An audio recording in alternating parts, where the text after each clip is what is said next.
Hi guys, welcome to writeabookproject.com, and this one is about how to get the book out of your head. So it's an interesting question. How do you get a book out of your head onto paper? Well, really we have to reverse engineer the process and ask yourself, what is a book? So if you are ready to write your book, generally a book begins with an idea. Now, I remember reading the Stephen King book on writing. I'll show you that book actually. If you are a writer, which you are because you're here, this is definitely a book worth you reading. Stephen King on writing. It's a very, very different approach in a book, but it highlights what I'm going to talk about right now, which is how do you get the book from your head onto paper. Stephen King mentions in that book about his story, which became the film Misery. Now, Misery is about a famous author with a famous character, very, very famous character, who is driving up to this hotel to write. If I remember correct, it's to drive to this hotel to write. And on the way up to the hotel, the snow is getting heavier and heavier and heavier. And James Caan plays a lead part brilliantly well. And the snow becomes so heavy, when he goes round this corner, the car takes a spin, goes off the road, goes down the hill, and this very famous author is found. Is in this crash car upside down for a couple of days in this deep snow. Then this woman walks by and she sees the light of the wheel of this car sticking upside down.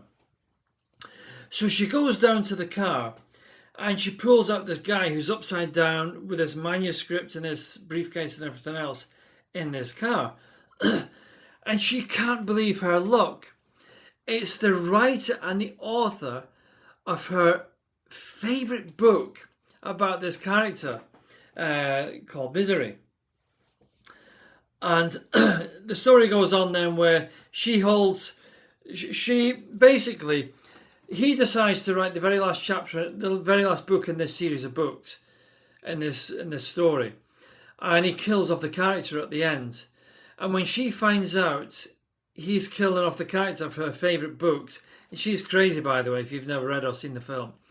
When she finds out he's going to kill off this character, she begins to torture this guy, break his legs, and a lot of other horrible things until he writes a brand new book where she's still alive. So, the point I'm getting to is this.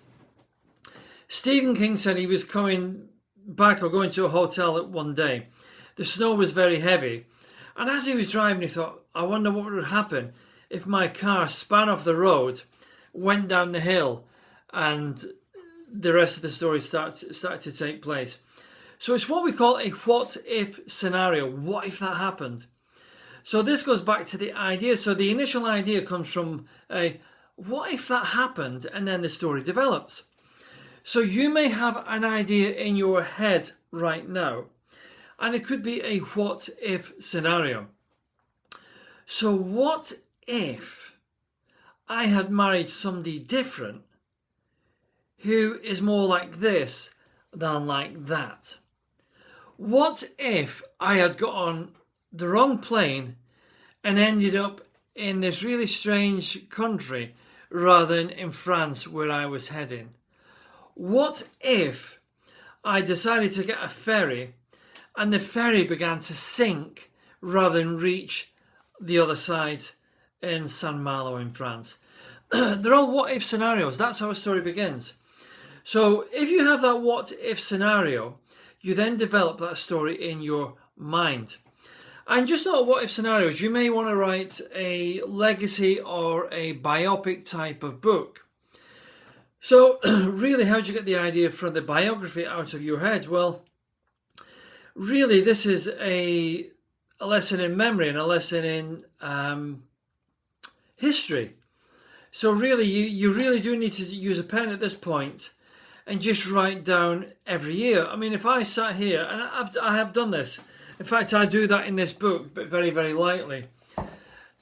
You have to go back in life. You have to go back from when I was born, how I was born. An event happened when I was 5. An event happened when I was 10.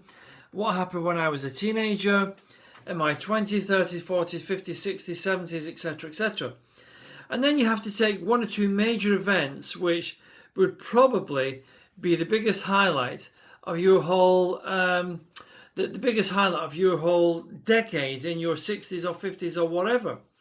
So it begins with an idea. So how do we get the idea from our head? Well, my number one way of getting an idea from my head is to think about the idea.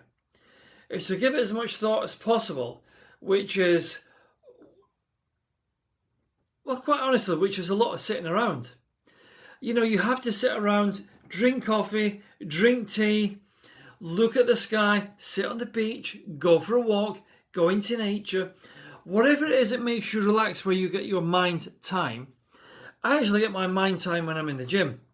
That's when I can sit and think, sit on a machine and sit and think about what I'm doing and what I'm writing. So you have to go to the place where you can get your personal mind time. Only when you get your mind time, or your mind to yourself, will you get time to think. Only when you get time to think can you develop the idea. And once you've developed the idea in your head first, only then will you be able to write. So you have to be able to develop this idea first in your head. And the only way you will get it out of your head is by writing. However, there's things you can do without writing.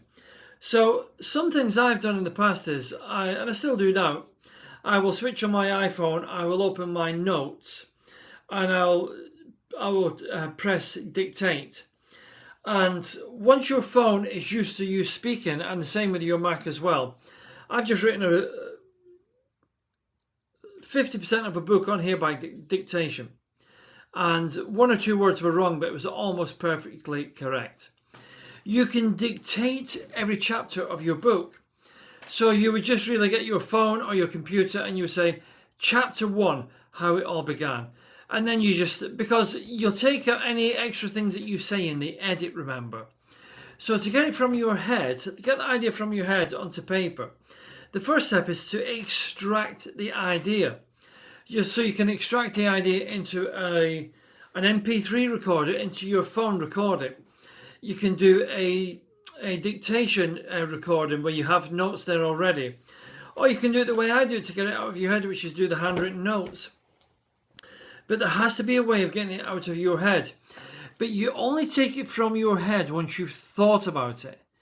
If you haven't given it the thought it deserves, there's no point bringing it out of your head.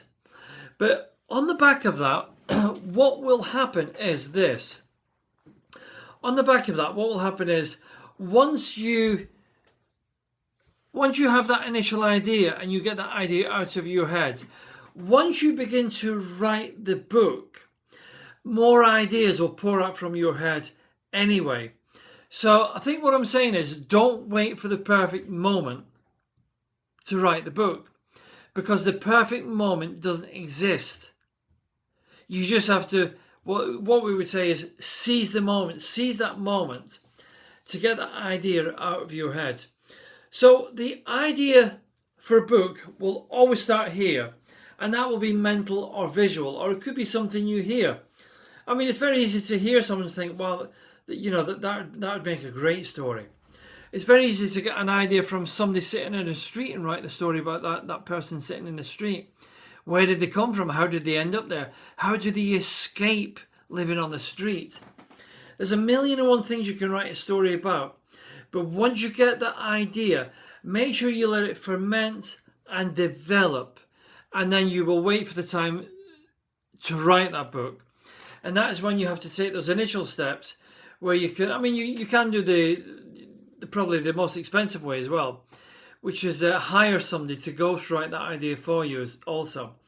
It's as expensive, but you may be the type of person who has this book you want to write, but you just don't have the time to do it. You know, I've ghostwritten books for people. You can hire a ghostwriter to do that also. But if you want to do this yourself, you want to be the author, you want to be the writer, those initial steps are good steps and they work really, really well. Dictation, notes, or record the audio, record it in different chapters, then you can re-listen to the audio, read those notes, then start writing hand notes. And once you've started writing hand notes, you can eventually start doing your time blocks that we spoke about in the other video. Do those time do those time blocks and start writing the book. So that's how you get the book out of your head. The idea is like a seed that has to be nurtured and watered. Once you start nurturing and watering that idea, you eventually have to extract it from your mind and put it down somewhere so you can prepare to write. That's what you need to do. You need to get prepared to write. So that's it. I hope that helps you how to get the book out of your head. It's worked for me, an established author. There's no reason why it won't work for you also. So this is Alan Forrest Smith from writeabookproject.com. Don't forget, leave a comment, subscribe to our channels, and don't forget to use our YouTube channel, because that will be our biggest place for writers like you if you want to keep up to date and you want to see stuff and get tips and get ideas all about how to write your book, your own little book project also.